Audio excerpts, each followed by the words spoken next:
Okay bwana, leo tunaanzia kwa watu wanne. Watu wanne wanarudi nyumbani na taxi wakiwa wamelewa hocha kali. Sasa Dogu Azizi na watu wengine wote walikuwa wanatazama kwa juu.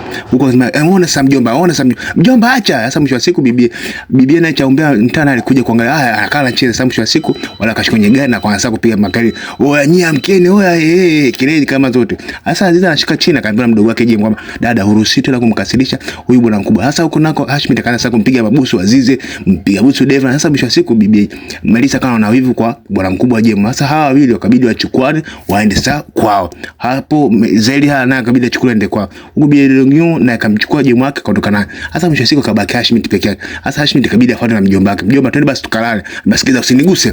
Wewe ulinikataa. Achana sina mtu anaitwa Melissa. Sikufahamu haya ondoka. Haya wewe mama tarumbeta tuliza. Pimpi sina muda sina. Sasa hadi tu cheza mama cheza. Sasa kwa pande pili bwana mkubwa Deva anaenda nyumbani kwake. Yuko hoi chaka. Yaani usinifanyie hivyo mrembo nitazame basi. Yaani wewe umechukua sana serious.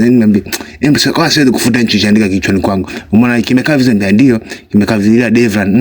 Hata mwisho siku sana kumwambia ni matam akambanisha sasa bibi atakumpiga busu. Ila bibi akajichomoa mwisho siku bibi akamchukua na kumpeleka sasa jikoni. Bwana mkubwa ndio alikuwa ameelekea huko jikoni. Kufika pale jikoni bwana mkubwa alikuwa anataka kunywa kahawa.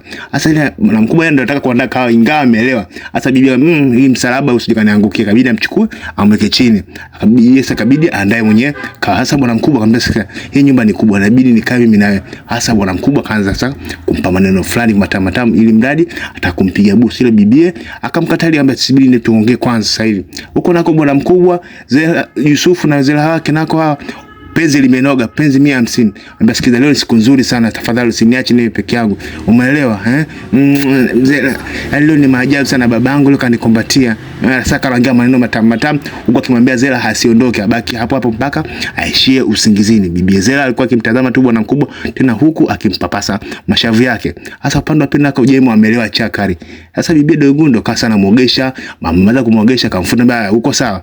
Yaani tatizo kwa umeelewa sana Jemo. Yaani umeelewa sana. Bibi alikuwa anafurahia sana kumuogesha bwana mkubwa. Baada ya kumuogesha akamwandaa ili sehemu ya kwenda kulala. Kumwekea sasa mito, kampa t-shirt akavaa kila kitu. Basi wewe lala hapa. Sasa ile Jemo wakati amelala bana, akanajisi kama hayupo vizuri. Sasa bwana bibi yule Dogo akabidi amsetie mito vizuri, alala. Sasa kata kulala bwana mkubwa akaanza kuongea mambo ya hovyo.